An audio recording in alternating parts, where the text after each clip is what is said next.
Análisis del texto narrativo.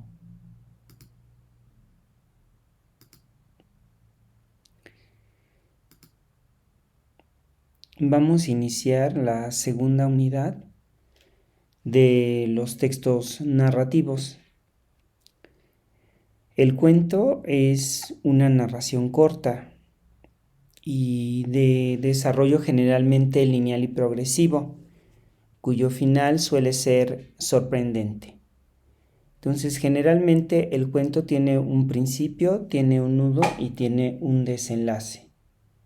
Y podemos observar que los personajes se nos van presentando y nada más se van dando indicios de lo que es realmente necesario para que la acción continúe. Entonces, debido a esto, el cuento es más breve y por lo tanto tiene menor espacio para poder desarrollar a un personaje muy complejo.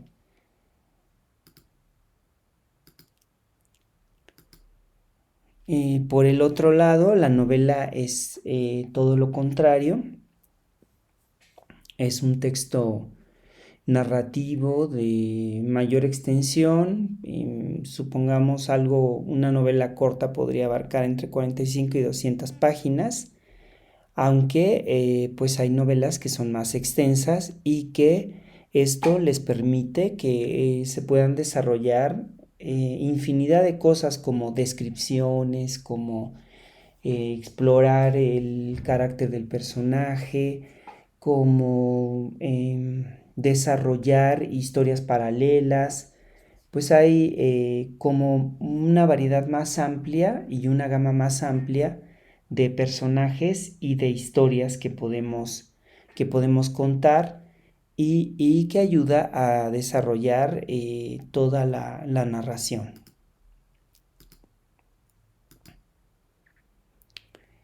Vamos a ver que generalmente todos los textos narrativos, bueno, generalmente estamos ahorita hablando nada más del cuento y de la novela, van a tener un principio donde se va a plantear cómo va a iniciar la historia, van a tener un conflicto donde va a haber un problema y que tiene que resolver el personaje principal. Y en el caso del cuento va a haber un desenlace en el que se va a resolver el conflicto o se va a resolver de una manera sorpresiva, y en este caso, pues en el de la novela, pues ya puede ser negativa o positiva la resolución. Sin embargo, en la novela sí tenemos la otra parte que es el desarrollo, y que es cuando vamos viendo cómo se va incrementando el conflicto y hasta que llega a cierto grado en el que ya se tiene que resolver de alguna manera, o el personaje tiene que tomar alguna decisión para poder tomar un rumbo.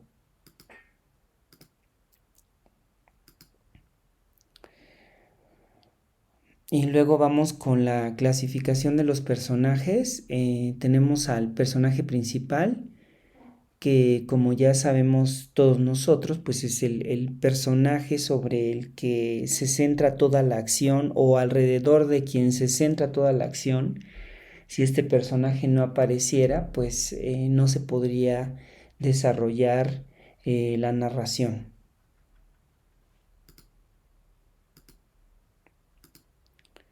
Tenemos a los personajes secundarios que con sus acciones ayudan al personaje principal para que se vaya desarrollando la historia o la narración.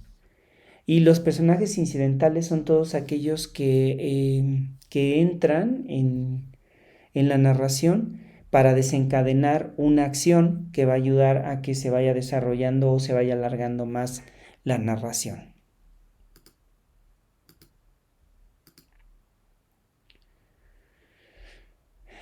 Bueno, dependiendo si es una narración corta o una narración larga, en el caso del cuento, pues es corta. Hay veces que no nos dan todas las características físicas, sociológicas o psicológicas del personaje, porque el espacio es pequeño y necesitamos solo lo esencial, lo que va a funcionar para que se desarrolle la historia y para que se pueda dar un final.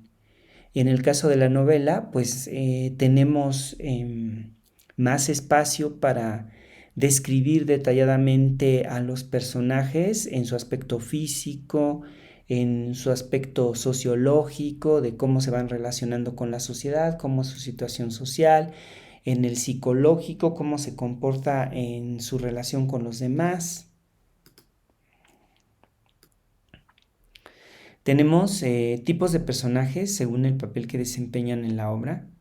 Tenemos al personaje protagonista, que es el que va a llevar la acción central, y tenemos al antagonista, que va a ir en contra del personaje principal. Y pueden ser varios personajes que vayan en contra del personaje principal, y puede ser que haya en alguna de las novelas, puede ser que haya varios personajes que son los protagonistas de la historia.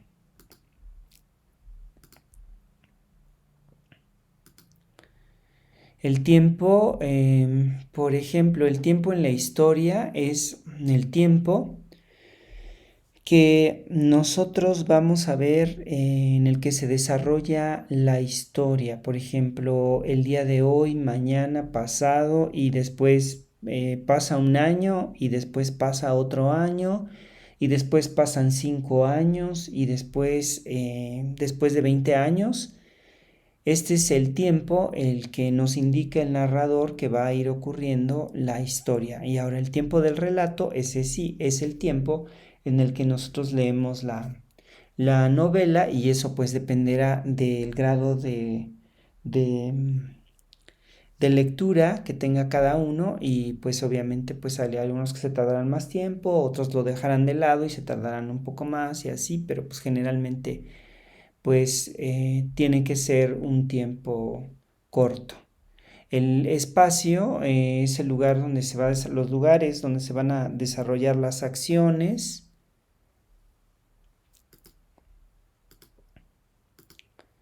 Y pasamos a los tipos de narradores.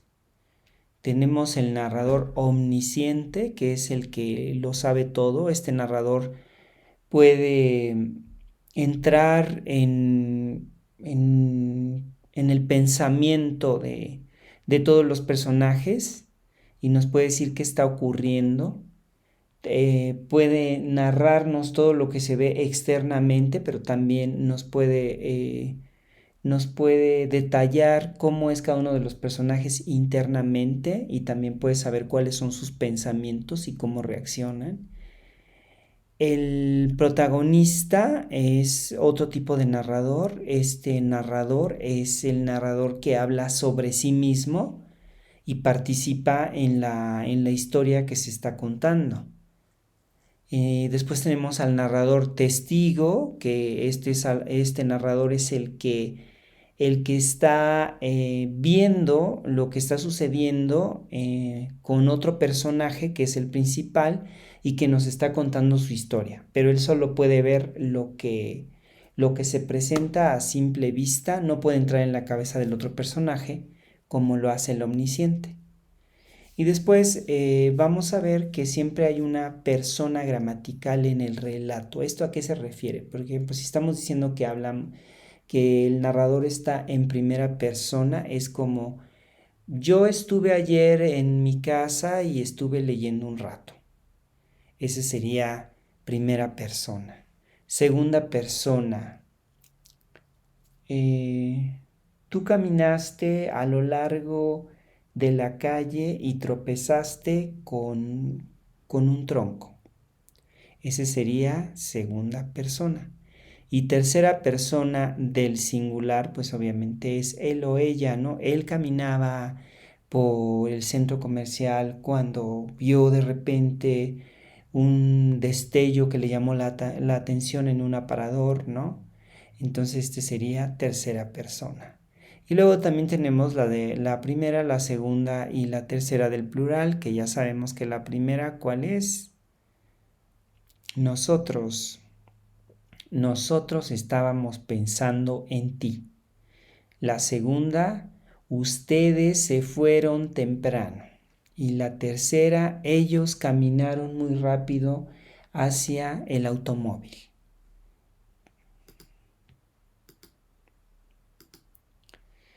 Ahora vamos a ver la focalización, que hay tres tipos. Entonces vamos a ver la focalización cero. Quiere decir que es como el narrador omnisciente, que es el que va a estar, el que va a saber todo. Y entonces cuando tenemos un narrador omnisciente, la focalización va a ser cero. En la focalización interna, el foco del relato coincide con algún personaje. Entonces, pues vamos a ver, por ejemplo, cuando un personaje, por ejemplo, yo estoy narrando lo que me está ocurriendo, cómo me estoy sintiendo, esa sería una focalización interna. Y una focalización externa, el narrador solo cuenta lo que ve, como por ejemplo con el tipo de narrador testigo que está afuera, que es un testigo de lo que está ocurriendo con otro personaje, este narrador. Entonces cuando tengamos este narrador testigo va a ser una focalización externa.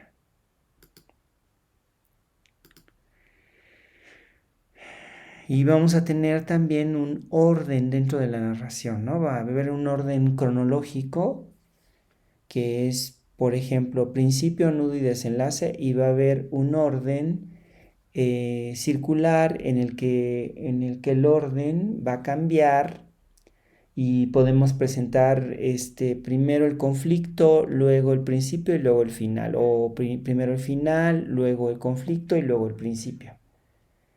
Entonces podemos modificar, entonces en este orden que se llama circular, pues puede haber también prospecciones, o sea que nos vamos hacia el futuro, o retrospecciones que nos vamos hacia el pasado. Y entonces esto viene dentro de la velocidad a lo que le llamamos analepsis y la prolepsis, que la analepsis es una retrospección. La analepsis es cuando nos vamos, le pueden decir analepsis o le pueden decir retrospección, nos vamos hacia el pasado. O sea, estamos en el presente y de repente nos vamos hacia el pasado para explicar un acontecimiento y para aclarar alguna situación del presente. Y luego tenemos la prolepsis o la prospección, que es cuando estamos en el presente y nos vamos hacia el futuro, o cuando estamos en el futuro y nos vamos hacia el presente, como estamos yendo hacia adelante, eso se llama prospección.